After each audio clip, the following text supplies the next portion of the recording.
5 casi di positività al coronavirus tra operatori e pazienti a Villa Salus a Mestre. La struttura sanitaria ha disposto test per tutti e sospeso le visite ai parenti dei ricoverati. Dopo i casi di contagio in una scuola superiore di San Donà di Piave, l'ULSS 4 si è immediatamente attivata recandosi ad effettuare i test rapidi come da protocollo. Chiude per 6 mesi la base di EasyJet a Venezia, pochi passeggeri, dice il presidente di Save Marchi, che evidenzia come la nostra regione abbia pesantemente sofferto il calo del turismo. Si dovrà ancora attendere per conoscere l'esito del ricorso al TAR sulla necessità o meno del raggiungimento del quorum nel referendum per la separazione di Mestre e Venezia. Quella che sembrava essere una rissa tra connazionali lo scorso 23 agosto nella golena del Piave in realtà era una rapina, emerso dalle indagini dei carabinieri di San Donà. Baby Gang in questi anni con altri componenti si è reso responsabile di oltre 20 episodi violenti secondo la questura, sorveglianza speciale per un 22enne di Mestre. Sempre più vicini e a portata di click online il nuovo sito di Antenna 3, un ponte digitale tra le notizie ed il mondo. Vi raccontiamo questa sera tutte le novità. Ben ritrovati con l'edizione di Venezia dei nostri telegiornali. In primo piano l'andamento dell'epidemia di coronavirus nella nostra regione. Come avete sentito anche nelle edizioni precedenti, quella di oggi è stata una giornata di boom di contagi. Si è raggiunto infatti il picco nelle 24 ore di 531 nuovi positivi in Veneto. Vediamo insieme con l'ausilio della grafica della tabella arrivata poco fa dall'azienda Zero, quindi complessivamente sono 196 i nuovi positivi alle 17 che sommati ai 355 appunto di questa mattina danno questo picco record di contagi. Nel veneziano sono 82 i nuovi positivi, 66 questa mattina più 16 oggi pomeriggio. Attualmente positive quindi in provincia di Venezia sono 962 persone. Per quanto riguarda i ricoverati sono 219 complessivamente in Veneto le persone in ospedale nei reparti di degenza ordinaria, 21 invece quelli ricoverati in terapia intensiva. E quest'oggi si registrano anche 5 casi di positività al Covid tra operatori e pazienti di Villa Salus a Mestre. La struttura sanitaria ha quindi disposto il test per tutti e sospeso le visite dei parenti ai ricoverati. Vediamo. 3 operatori sanitari e 2 pazienti positivi al coronavirus. Durante il periodo d'emergenza sanitaria di questa primavera, Villa Salus è stata Covid Hospital e non ha avuto alcun contagio tra gli operatori. Il Covid nella struttura sanitaria di Mestre è invece arrivato adesso. Ai 5 casi finora noti potrebbero presto aggiungersene altri. In queste ore si sta procedendo allo screening di tutti, si tratti di personale o di pazienti. Un'attività di controllo che in realtà c'è sempre stata e non a caso le positività sono state riscontrate durante lo screening periodico a cui sono stati sottoposti i dipendenti come da disciplinare. I test disposti dopo la scoperta dei 3 casi di coronavirus hanno individuato un paio di pazienti positivi al tampone che sono stati messi subito in isolamento.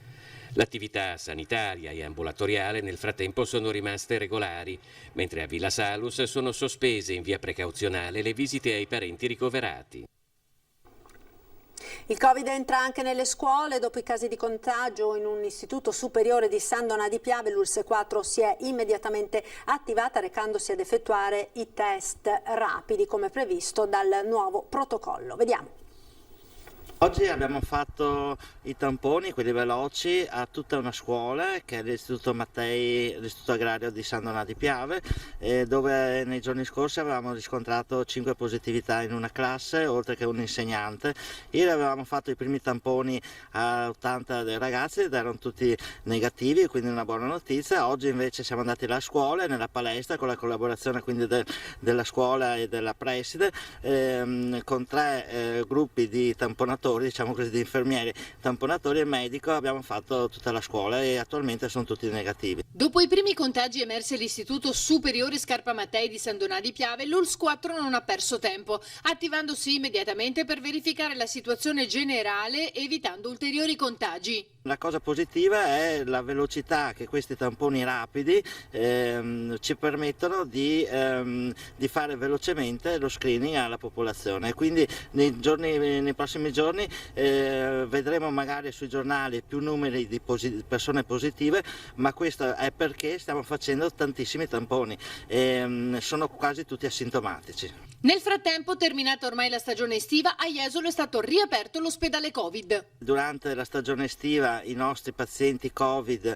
sono stati accolti nella struttura di Dolo, che ringraziamo l'Ustra Veneziana per aver accolto i nostri ospiti, ma noi eravamo appunto in fase di assistenza ai turisti, quindi insomma, che è un po' la peculiarità della nostra azienda, quindi abbiamo mandato i nostri pazienti a Dolo. Abbiamo chiuso la stagione estiva, è riaperta una sezione Covid all'ospedale di Jesolo, che però non è né la terapia intensiva né la semi-intensiva, sono un reparto di malattie infettive, dove adesso possiamo curare i nostri cittadini.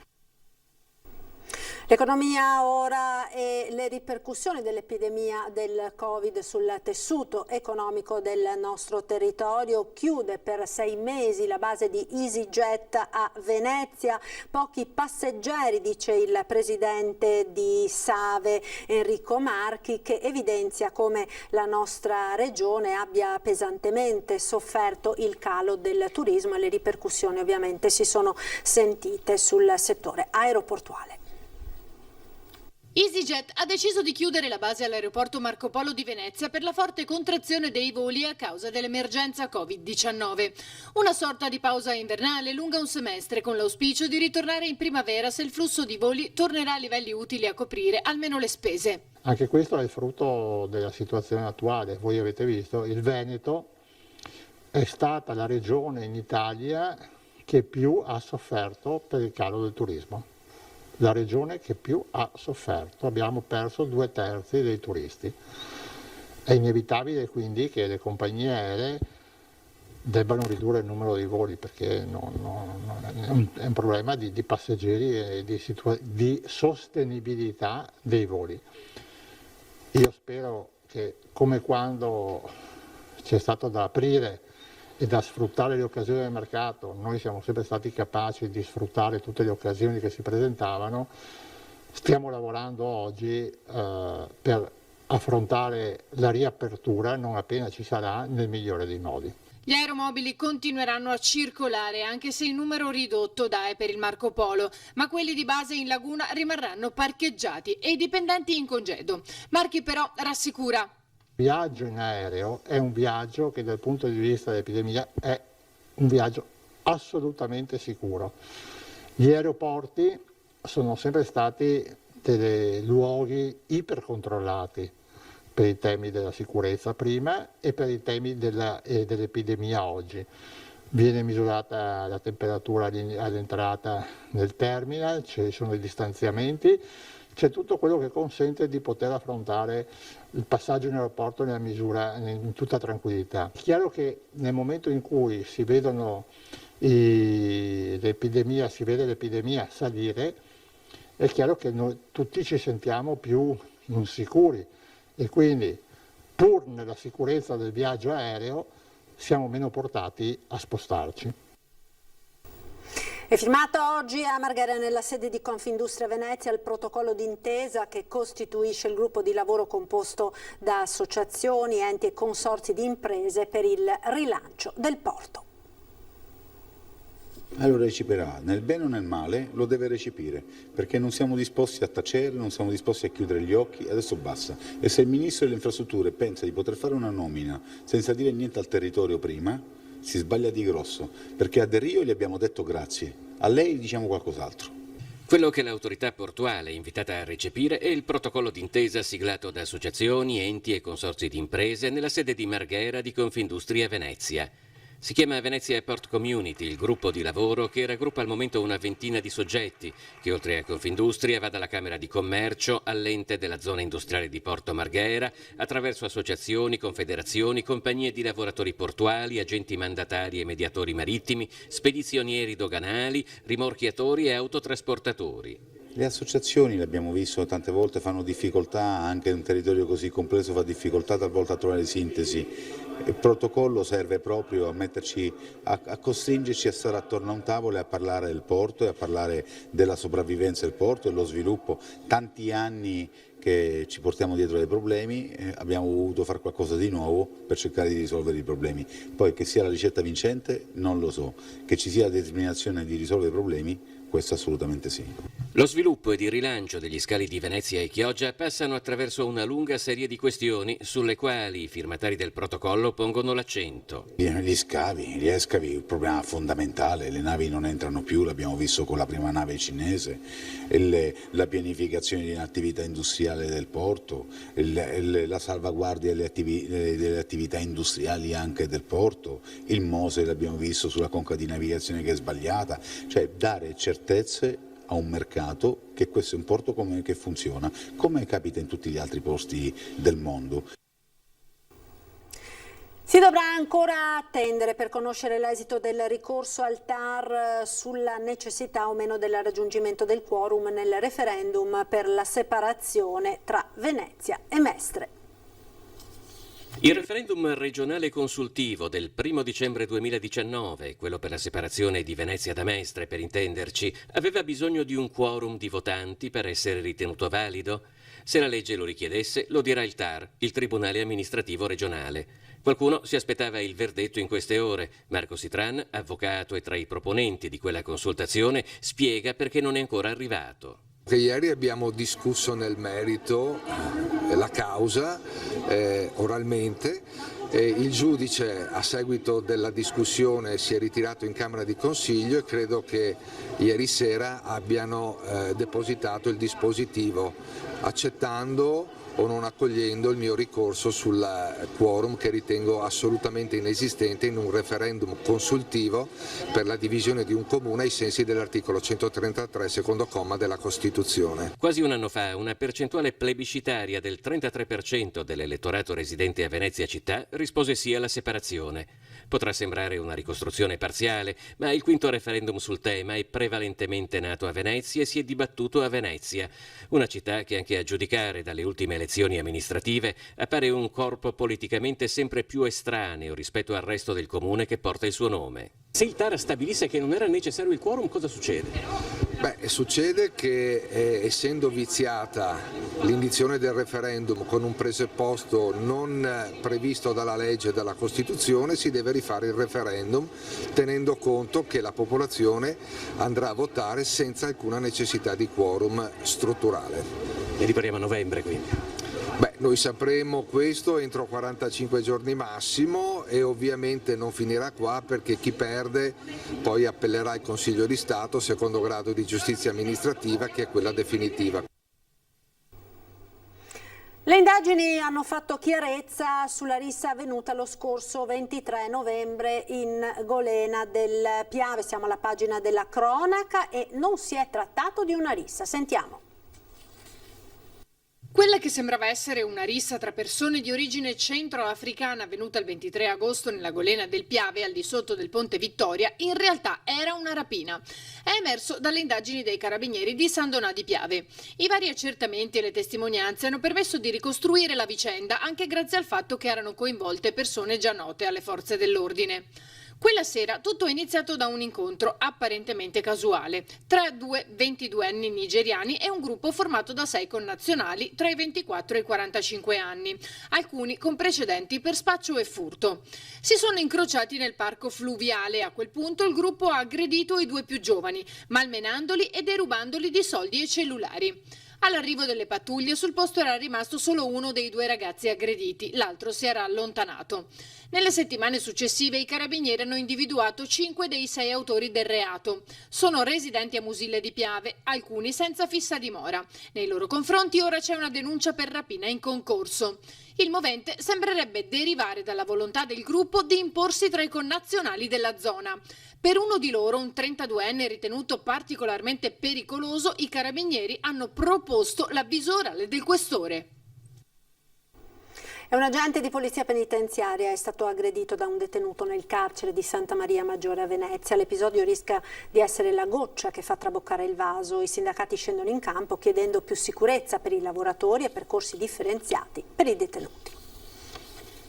Ancora un agente della Polizia Penitenziaria di Venezia aggredito da un detenuto nel carcere di Santa Maria Maggiore in centro storico.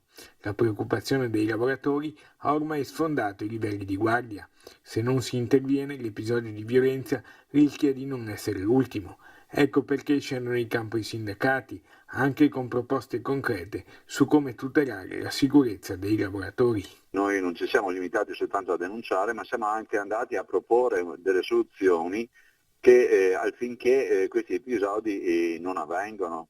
Questo è anche il fatto. Infatti abbiamo presentato anche una nostra proposta sull'organizzazione all'interno degli istituti penitenziari. La proposta avanzata dai rappresentanti dei lavoratori non riguarda solo gli istituti penitenziari di Venezia, ma coinvolge le 7 province del Veneto e potrebbe essere mutuata anche a livello nazionale. Dare attuazione ai circuiti differenziati di detenuti, cioè dividere prima di tutto detenuti in attesa di giudizio dai detenuti definitivi.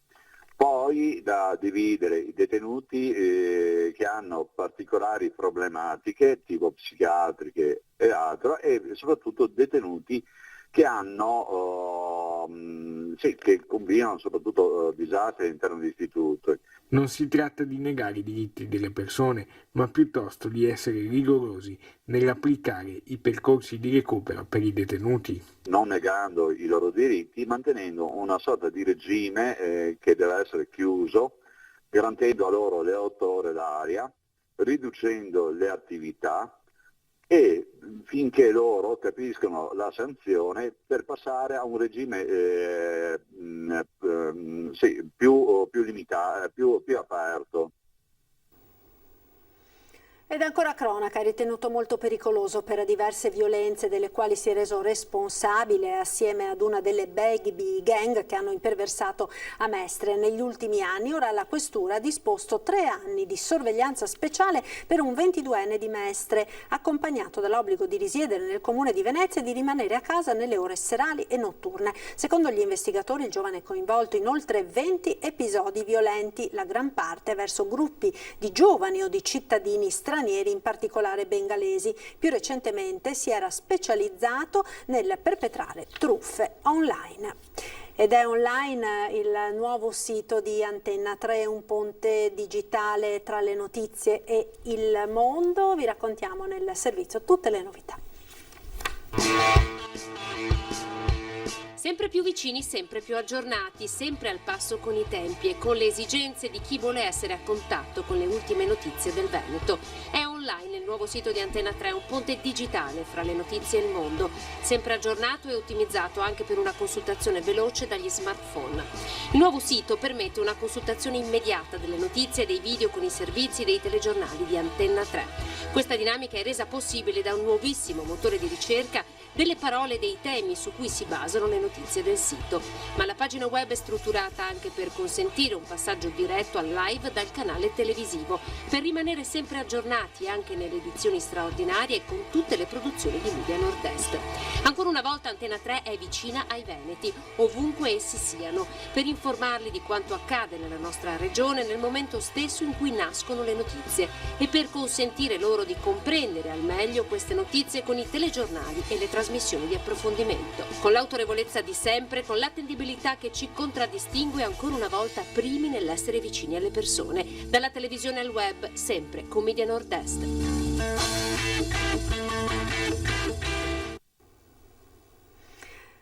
Domani, venerdì, saranno 57 anni dalla tragedia del Vajont, l'immane catastrofe che il 9 ottobre del 63 cancellò Longarone portando con sé 1917 vite di donne, bambini, uomini. E allora proprio venerdì sera alle 21:15 vi riproporremo L'eco del fango, il documentario realizzato da Ferdinando Avarino e Fabio Verin, drammatico e toccante racconto attraverso testimonianze, ricostruzioni e ricordi di un evento che nessuno può e vuole dimenticare. Appuntamento quindi domani sera a partire dalle 21:15 su Antenna 3. Ed era questa l'ultima notizia, vi ringrazio per essere stati con noi, ci salutiamo con le previsioni del tempo per le prossime ore. Arrivederci. Il meteo.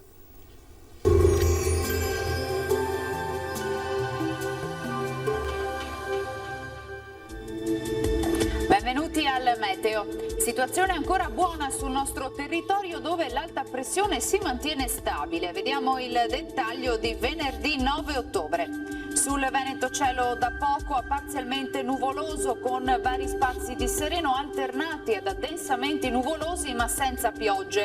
Al mattino in pianura e nei fondovalle non si escludono locali nebbie. Temperature ancora stazionarie, minime tra i 9 e i 12 gradi, massime invece tra i 19 e i 22 gradi all'incirca. Ci spostiamo ora sul Friuli Venezia Giulia, anche qui avremo un ampio soleggiamento, al pomeriggio locali annuvolamenti con cielo a tratti coperto.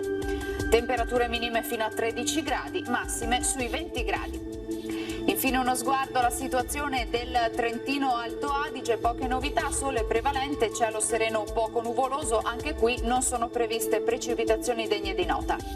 Temperature minime sui 10 gradi, massime invece fino a 21 gradi all'incirca. Dal meteo per ora è tutto, io vi auguro un buon proseguimento in compagnia di Antenna 3. Arrivederci.